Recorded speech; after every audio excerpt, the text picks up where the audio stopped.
Hey guys, today we're going to do a review on the coolest camera I have ever used. This is the Epson R-D1. This camera is a digital rangefinder that takes Leica M lenses. It came out in 2004. It has a screen that closes shut. So if you like things like the Leica MD, the Leica M10D, but don't have $10,000, this is a great substitute. Before we get into it, I'll show you guys some sample photos that I've taken with this.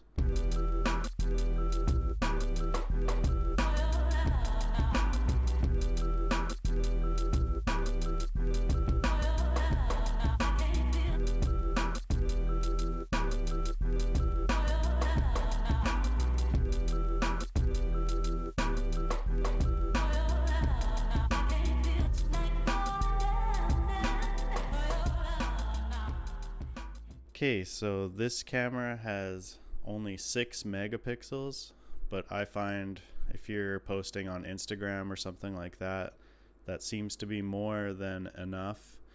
The coolest thing about this camera, I think, is that you have a shutter advance, like an old film camera.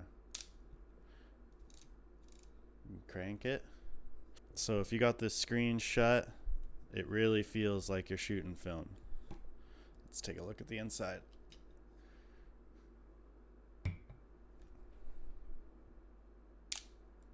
So yeah, cranking this and it's actually controls that shutter. Super cool.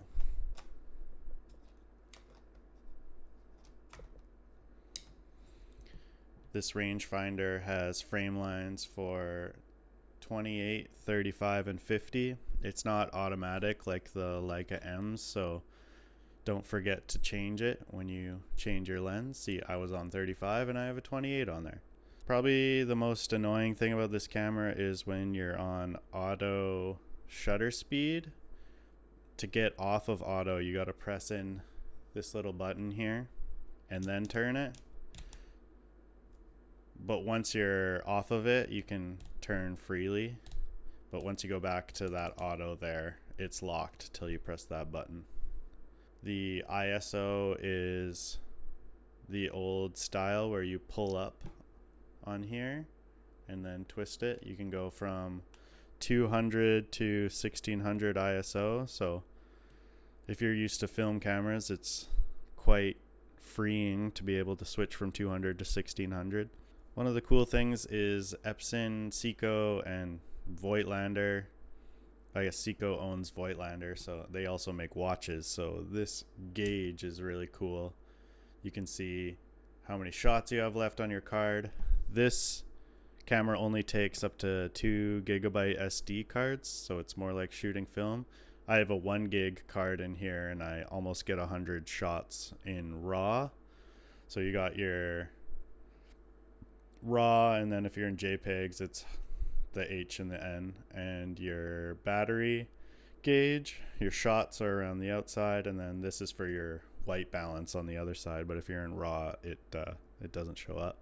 I find the battery life is good if you have a good battery, but some of the older Epson batteries aren't working so good. I have 3 batteries, 2 Epson, and one of them is Wasabi. Here's the Epson battery. One of my Epsons works good, one of them's not so good, and the Wasabi one I ordered on eBay works great. Yeah, so this back flips around. You can look at your shots after it buffers. Oh yeah. Screen is 2004 quality, so kind of just use it to check your composition. You can zoom in to check your focus, but not the best screen. So the viewfinder is a 1x magnification, so it's like you're looking at real life. You could have both eyes open and it's not disorientating. The Rangefinder for me has stayed really true. I did an adjustment when I first got it, but since then it's stayed true, and I have this camera in a backpack. It's bouncing around, and it's done great. It was really easy to adjust. I actually only had to take out this hot shoe, and I could adjust the up and down on the rangefinder from there. It's really easy to find the information online. So yeah, if you're looking for a budget-friendly digital M body, this might be your best option. If you can deal with the 6 megapixels, it's an APS-C crop, so you're not getting full frame, but with a 28 mil, it's awesome. With a 35, you're getting like a 50 mil if you're into 50 mils. It works great. So yeah, I know when I'm shopping for a camera, I like to watch videos where they are handling it. You can kind of see what it looks like.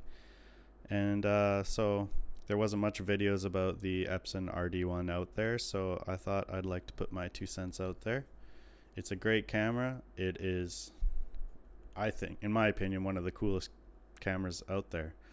So do I recommend it? Yeah. If it's very niche, but if you know what you want and this is what you want, I'd say go get it, because the prices are only going up. Thanks for watching, and let me know if you want any more camera reviews. You can follow me at Colin_Breckman on Instagram. I'm posting there all the time with different cameras, and yeah, thanks for watching.